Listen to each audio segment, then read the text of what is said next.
ಪೀಠಾಧ್ಯಕ್ಷರಾದಂಥ ಚಂದ್ರಶೇಖರನಾಥ ಸ್ವಾಮೀಜಿ ಅವರು ನಮ್ಮನ್ನೆಲ್ಲ ಆಗಲಿರೋದು ಬಹಳ ನೋವನ್ನು ತಂದಿದೆ.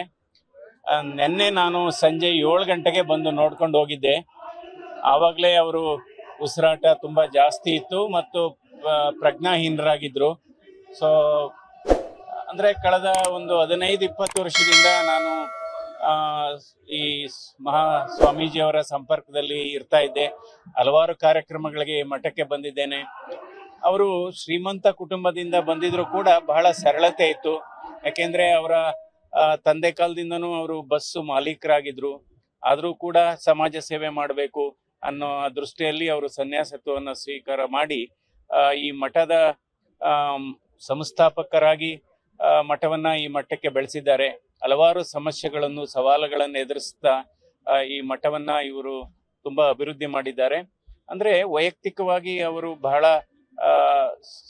ಸರಳತೆ ಇತ್ತು ಅವರಲ್ಲಿ, ಬಹಳ ಮಿತುಭಾಷಿ ಮತ್ತು ಸೌಜನ್ಯ ಸಾತ್ವಿಕ ಸ್ವಭಾವದಂಥವರು. ಸೊ ಇವತ್ತು ಯಾಕೆಂದರೆ ನಮ್ಮನ್ನೆಲ್ಲ ಇವತ್ತು ಆಗಲಿರೋದು ಬಹಳ ಮನಸ್ಸಿಗೆ ನೋವು ತಂದಿದೆ. ದೇವರಲ್ಲಿ ಪ್ರಾರ್ಥನೆ ಮಾಡಿ ಅವರ ಆತ್ಮಕ್ಕೆ ಶಾಂತಿ ಸಿಗಲಿ ಅಂತ ಈ ಸಂದರ್ಭದಲ್ಲಿ ನಾನು ನಮ್ಮ ಎಲ್ಲ ಸ್ನೇಹಿತರ ಪರವಾಗಿ ಮತ್ತು ವೈಯಕ್ತಿಕವಾಗಿ ಭಗವಂತನಲ್ಲಿ ನಾನು ವಿನಂತಿ ಮಾಡ್ತೀನಿ. ಲೇಟೆಸ್ಟ್ ಹಾಗೂ ಇಂಟ್ರೆಸ್ಟಿಂಗ್ ಸುದ್ದಿಗಳಿಗಾಗಿ ಬಾಸ್ ಟಿವಿ ಕನ್ನಡ ಚಾನೆಲ್ನ ಸಬ್ಸ್ಕ್ರೈಬ್ ಮಾಡಿ. ಹಾಗೆಯೇ ಬೆಲ್ ಐಕಾನ್ ಪ್ರೆಸ್ ಮಾಡಿ. ಇದರ ಜೊತೆಗೆ ಫೇಸ್ಬುಕ್, ಇನ್ಸ್ಟಾಗ್ರಾಮ್, ಎಕ್ಸ್ ನಲ್ಲೂ ಮಿಸ್ ಮಾಡದೆ ಫಾಲೋ ಮಾಡಿ.